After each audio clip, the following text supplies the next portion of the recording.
यह wrong turn movie का पहला सीरीज है और हम मूवी की शुरुआत में रिचर्ड और हेली नाम के एक कपल को देखते हैं जो वेस्ट वर्जीनिया के जंगलों में क्लाइंबिंग कर रहे होते हैं। रिचर्ड हेली से पहले ऊपर पहुंच जाता है और वह उसको चिढ़ाकर उसे जल्दी से ऊपर आने को कहता है। अब वह भी जल्दी ऊपर चढ़ने की कोशिश करती है, लेकिन उतने में ही वहाँ से उसका पैर फिसल जाता है और वह नीचे गिरने लगती है, लेकिन जैसे तैसे वह खुद को संभाल लेती है और वह मदद के लिए रिचर्ड को आवाज लगाती है, लेकिन वह उसका कोई जवाब नहीं दे रहा था। तभी अचानक उस चट्टान पर रिचर्ड आकर गिरता है, इसलिए हेली घबराकर उसकी तरफ देखने लगती है। तभी उसके मुंह पर कुछ खून की बूंदें गिरने लगती है। अब वह हालात समझने की कोशिश कर ही रही होती है, तभी कोई रिचर्ड को नीचे फेंक देता है और जोर जोर से हेली को ऊपर खींचने लगता है। अब जान बचाने की कोशिश में हेली उस रस्सी को ही काट देती है, जिससे वह इधर रिचर्ड के पास नीचे गिर जाती है। अब वह रिचर्ड की तरफ देखती है जो मर चुका होता है और वह अपनी जान बचाने अपनी गाड़ी की तरफ भागने लगती है, लेकिन भागते भागते उसका पाँव एक नुकीले तार में फंस जाता है और वह नीचे गिर जाती है। इसके बाद कोई उसे घसीट कर ले जाता है। अब यहाँ पर हमें यह पता चलता है कि वेस्ट वर्जीनिया के इस एरिया में बहुत से लोग गायब हो रहे हैं, जिसमें कुछ डिफार्म लोगों को वजह माना जा रहा था। अब अगले दिन हम क्रिस नाम के एक आदमी को देखते हैं जो किसी इंटरव्यू के लिए जा रहा था, लेकिन हाईवे पर उसे ट्रैफिक जाम लगा मिलता है, इसलिए वह ट्रक ड्राइवर के पास जाकर इस जाम की वजह पूछता है, जिस पर वह ट्रक ड्राइवर उसे बताता है कि कुछ दूर आगे एक केमिकल ट्रक पलट गया है और उसका सारा केमिकल सड़क पर आ गया है, इसलिए यह जाम खुलने में बहुत समय लगने वाला है। लेकिन क्रिस के पास इतना टाइम नहीं था, इसलिए वह अपनी कार घुमाकर वापस चलने लगता है। वह अपने फोन पर किसी को बताने की कोशिश कर रहा था उसे लेट हो जाएगा, लेकिन उसके फोन का सिग्नल भी चला जाता है और रास्ते में उसे एक गैस स्टेशन दिखाई देता है, इसलिए वह अपनी गाड़ी उस तरफ मोड़ लेता है। इसके बाद वह देखता है यहाँ पर कई सारी लावारिस गाड़ियाँ खड़ी है। उसे यह बात काफी अजीब लगती है। अब वह उस गैस स्टेशन पर पहुँच जाता है जहाँ उसे एक मनहूस शक्ल का एक आदमी दिखाई देता है। क्रिस उसे फोन के बारे में पूछता है तो आदमी फोन की तरफ इशारा करता है और क्रिस उस फोन के पास जाकर देखता है वह फोन पहले से ही खराब था। अब वह और ज्यादा परेशान हो जाता है। तभी उसकी नजर पास लगे एक मैप पर पड़ती है जहाँ उसे बेयर माउंटेन नाम की एक कच्ची सड़क दिखती है जो आगे जाकर हाईवे से मिलती थी। वह अपनी कार में बैठकर उस सड़क पर निकल जाता है। अब कुछ देर चलने के बाद उसके सामने दो मोड़ आ जाते हैं, इसलिए वह कुछ देर सोचकर अपनी कार एक कच्ची सड़क पर मोड़ लेता है, क्योंकि मैप के अनुसार उसे कच्ची सड़क से ही जाना था। रास्ते में उसे एक मरा हुआ हिरन दिखाई पड़ता है जो काफी अजीब था, इसलिए वह बैक मिरर में उसी की तरफ देखकर कार चला रहा था। तभी अचानक उसकी एक दूसरी कार से जोरदार टक्कर हो जाती है। वह कार कुछ स्टूडेंट्स की थी। क्रिस उन सब से माफी मांगता है और उन्हें नुकसान की भरपाई देने का भी वादा करता है। इसके बाद वह उन सब से पूछता है कि उन्होंने अपनी कार रास्ते में क्यों रोक कर रखी थी और वह लोग बताते हैं कि किसी ने रास्ते में यह कटीले तार बिछा रखे थे जिससे इनकी कार पंचर हो गई। अब उन स्टूडेंट्स में जैसी नाम की एक लड़की बोलती है पीछे एक फोन था जहाँ से वह किसी को कांटेक्ट कर सकते हैं, जिस पर क्रिस बोलता है कि वह अभी वहीं से आ रहा है और वहाँ कोई फोन नहीं है, इसलिए वह लोग आगे जाकर मदद लेने का फैसला करते हैं और उनमें से एक लड़का और एक लड़की गाड़ियों के पास पीछे ही रुक जाते हैं। अब रास्ते में चलते चलते उन्हें कई अजीब चीजें दिखती है। तभी वह एक मरा हुआ नेवला देखते हैं जिसे शायद किसी ने फाड़ कर फेंका हो। अब कुछ दूर चलने के बाद उन्हें गाड़ियों के टायर में आग लगी दिखाई देती है, जिससे उन्हें यह एहसास होता है यहाँ पर कुछ लोग जरूर है। क्रिस को यहाँ पर खतरा महसूस होता है, इसलिए वह सबको आगे बढ़ने से रोकता है। वहीं दूसरी तरफ वह लड़का गायब हो जाता है, लेकिन उसकी दोस्त यह सब एक मजाक समझती है। लेकिन कुछ देर के बाद वह उसे ढूंढने लगती है तो उसे वहाँ पर उसके दोस्त का जूता दिखाई देता है। वह थोड़ा और आगे जाकर देखती है तो उसे वहाँ एक कटा हुआ कान पड़ा मिलता है। अब वह डर जाती है और वापस जाने लगती है। तभी पीछे से एक आदमी उसे पकड़कर मार देता है। इधर वह लोग चलते चलते उस सड़क के डेड एंड तक पहुँच जाते हैं, इसलिए वह जंगल के अंदर जाने लगते हैं। तब वहाँ पर एक घर दिखाई पड़ता है, इसलिए फोन की तलाश में वह लोग उस घर की तरफ बढ़ने लगते हैं, लेकिन वहाँ पर भी उन्हें बहुत सारी लावारिस गाड़ियाँ मिलती है जो उन सबको काफी अजीब लगता है। अब वह लोग घर के सामने कुछ आवाज लगाते हैं, लेकिन अंदर से कोई जवाब न मिलने पर वह अंदर चले जाते हैं। अब अंदर उन्हें सब कुछ अजीब दिखता है। क्रिस वहाँ फोन खोजने लगता है और एक लड़की बाथरूम में जाती है तो वहाँ उसे बाथटब में एक इंसान की लाश पड़ी मिलती है। इधर क्रिस को भी फ्रिज में इंसान के बहुत सारे बॉडी पार्ट्स मिलते हैं और जैसी को एक नुकीली तार मिलती है जिससे उनकी कार को पंचर किया गया था, इसलिए वह सब वहाँ से निकलने लगते हैं। लेकिन तभी सामने से एक खटारा ट्रक आता है, इसलिए वह सब पीछे के दरवाजे से निकलने का सोचते हैं, लेकिन पीछे का दरवाजा ब्लॉक किया गया था। अब वह सब वहाँ फंस चुके थे, इसलिए वह सब कहीं ना कहीं छिप जाते हैं। क्रिस और जैसी एक बेड के नीचे छिपे थे। अब वह म्यूटेंट अंदर आते हैं और उनके दोस्त की बॉडी को बिल्कुल उनके सामने लाकर पटक देते हैं। यह देखकर वह खुद को जैसे तैसे संभाल लेते हैं और वह लोग उनके दोस्त की बॉडी को काटने लगते हैं और उनके दोस्त की बॉडी को खाकर सो जाते हैं। इसी बीच वह सब मौका देखकर धीरे धीरे वहाँ से निकलने लगते हैं। क्रिस के पीछे जैसी वहाँ से निकलती है और इन दोनों को देखकर दो दोस्त भी वहाँ से बाहर आ जाते हैं। वह सारे वहाँ से दबे पांव निकल रहे थे, तभी दरवाजे पर लगी स्प्रिंग बजने ही वाली होती है। तभी क्रिस अपने हाथों से उसे पकड़ लेता है, जिससे उसके हाथों से खून निकलने लगता है और वह तीनों वहाँ से निकल जाते हैं। इसलिए क्रिस उस पर से हाथ हटाकर वहाँ से भागने वाला ही होता है। तभी उनमें से एक म्यूटेंट क्रिस को देख लेता है और फिर भी क्रिस वहाँ से भाग जाता है। अब वह म्यूटेंट अपना खटारा ट्रक लेकर उन्हें ढूंढने निकल पड़ते हैं। इधर भागते भागते वो लोग एक ऐसी जगह पर पहुँच जाते हैं जहाँ बहुत सी लावारिस गाड़ियाँ खड़ी थी। वहाँ पर चलने लायक गाड़ी ढूंढने की कोशिश करते हैं, लेकिन सारी गाड़ियाँ बेकार थी। अब वह म्यूटेंट अपने खटारा ट्रक से वहाँ पहुँच जाते हैं, इसलिए वह सब वहीं छिप जाते हैं। अब क्रिस उनका ही ट्रक लेकर वहाँ से भागने का प्लान बनाता है और उनका ध्यान बटाने के लिए दूसरी तरफ भागता है और उन तीनों को उस ट्रक के पास जाने को कहता है। लेकिन तभी एक म्यूटेंट क्रिस के पैर पर गोली मार देता है, जिससे वह नीचे गिर जाता है। अब वह सब म्यूटेंट क्रिस को मारने उसके पास जाने लगते हैं। तभी उनका ध्यान बटाने के लिए एक लड़का दूसरी तरफ भागने लगता है, इसलिए वह लोग उसके पीछे पड़ जाते हैं। उसी वक्त जैसी और उसकी दोस्त क्रिस को लेकर ट्रक के पास आते हैं और जैसी ट्रक का दरवाजा खोलती है तो उन्हें वहां उनके एक दोस्त की बॉडी मिलती है। अब वह तीनों जल्दी से उस ट्रक में बैठकर वहां से निकलते हैं और अपने दोस्त को ढूंढने लगते हैं। कुछ दूर जाते ही उन्हें उनका दोस्त दिखाई देता है, इसलिए वह ट्रक रोककर उसे जल्दी से आने को कहते हैं। लेकिन तभी एक तीर उसकी छाती चीर देता है। वह म्यूटेंट क्रिस के ऊपर भी तीर चलाते हैं, लेकिन वह लोग जल्दी से वहाँ से निकल जाते हैं। अब कुछ देर चलने के बाद उन्हें रास्ते में एक पेड़ पड़ा मिलता है, जिसकी वजह से उनका रास्ता बंद हो गया था, इसलिए वह लोग पैदल ही निकल पड़ते हैं। काफी देर चलने के बाद उन्हें एक वॉच टावर दिखाई देता है और वह लोग उस पर चढ़ जाते हैं। वहाँ उन्हें फर्स्ट एड बॉक्स मिल जाता है और जैसी क्रिस को फर्स्ट एड देती है, उनको वहाँ पर एक रेडियो मिलता है, जिसकी मदद से वह किसी को कांटेक्ट करने की कोशिश करते हैं। तभी क्रिस देखता है वह तीनों म्यूटेंट उन्हें ढूंढते वहाँ तक पहुँच गए हैं। उन्हें देखकर वह सब चुपचाप बैठ जाते हैं और उनके जाने का इंतजार करते हैं। तभी कोई रेडियो पर उन्हें जवाब देता है, जिसकी आवाज से उन्हें इनका पता चल जाता है और वह म्यूटेंट वॉच टावर के ऊपर चढ़ने लगते हैं। इसलिए क्रिस और जैसी अंदर आने का रास्ता बंद कर देते हैं, इसलिए वह म्यूटेंट वॉच टावर को ही आग लगा देते हैं। वॉच टावर को जलता देखकर जैसी की दोस्त वहाँ से नीचे कूद कर मरने का फैसला करती है, लेकिन क्रिस उसे बचा लेता है। इसके बाद उन्हें देखकर क्रिस टहनियों पर कूदने का प्लान बनाता है, क्योंकि वह टहनियाँ कुछ ही दूरी पर थी। सबसे पहले क्रिस कूद कर एक टहनी पर पहुँच जाता है। इसके बाद जैसी की दोस्त भी कूद जाती है, लेकिन वह टहनी नहीं पकड़ पाती, वह नीचे गिरने ही वाली होती है। तभी क्रिस उसे पकड़ लेता है और आखिर में जैसी भी कूद कर एक टहनी तक पहुँच जाती है। इधर एक म्यूटेंट उन्हें टहनियों पर कूदते हुए देख लेते हैं। उनमें से एक उन्हें मारने पेड़ पर चढ़ जाता है। इधर वह लोग टहनियों के सहारे आगे बढ़ने लगते हैं, लेकिन म्यूटेंट जैसी की दोस्त के पीछे से आकर एक कुल्हाड़ी उसके मुंह के अंदर मार देता है, जिससे वह मर जाती है। अब क्रिस जैसी को लेकर आगे बढ़ता है, क्योंकि किसके दिमाग में म्यूटेंट को नीचे गिराने का प्लान चल रहा था। इसलिए क्रिस एक टहनी को खींचकर एक जाल बनाता है और जैसी उसमें म्यूटेंट को फंसाकर उस जाल तक लेकर आती है। जैसे ही वह म्यूटेंट जैसी के पास आता है, तभी क्रिस उस टहनी को छोड़ देता है, जिससे वह म्यूटेंट नीचे गिर जाता है। उसकी यह हालत देखकर उसके भाई काफी गुस्सा होते हैं। इधर वह दोनों एक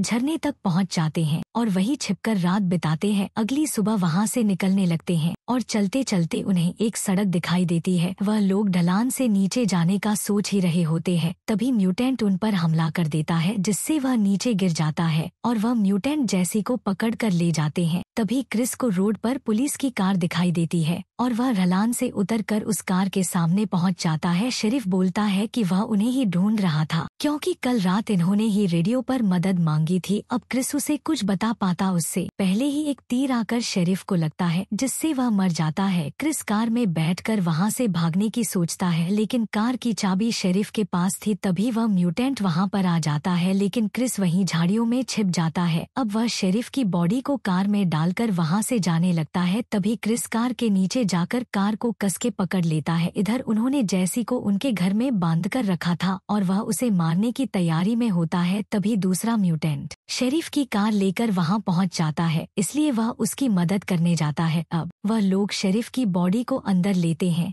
और उसके टुकड़े करते हैं। इसके बाद वह फिर से जैसी की तरफ बढ़ता है और तभी क्रिस उनके दरवाजे पर आग लगा देता है और जैसे ही को म्यूटेंट दरवाजे की तरफ जाता है, क्रिस शेरिफ की कार से उसे कुचल देता है। इसके बाद क्रिस दूसरे म्यूटेंट को भी घायल कर देता है और जल्दी से जैसी को आजाद करने लगता है। तभी वह म्यूटेंट क्रिस को उठाकर पटक देता है और क्रिस को पीटने लगता है। इधर जैसी खुद को छुड़ाकर उस म्यूटेंट के सिर में तीर मारकर उसे मार देती है। तभी और दूसरा म्यूटेंट आकर क्रिस को पीटने लगता है और तभी जैसी पास में पड़ी एक कुल्हाड़ी उठाकर उसके छाती में मार देती है, जिससे वह मर जाता है। अब वह लोग वहां से निकलने लगते हैं। तभी एक अधमरा म्यूटेंट क्रिस का पैर पकड़ लेता है। क्रिस अपना पैर छुड़ाकर वहां से बाहर आ जाता है और शेरिफ की कार के पीछे लगे पेट्रोल टैंकर्स को शूट कर देता है, जिससे घर में ब्लास्ट हो जाता है। वह दोनों उनका खटारा ट्रक लेकर वहां से निकल जाते हैं और उस गैस स्टेशन पर पहुंचकर क्रिस उस मैप को फाड़ देता है, क्योंकि कोई भी दोबारा उस रास्ते पर ना जा सके। फिर वह दोनों वहां से चले जाते हैं। अगले दिन हम एक शेरिफ को देखते हैं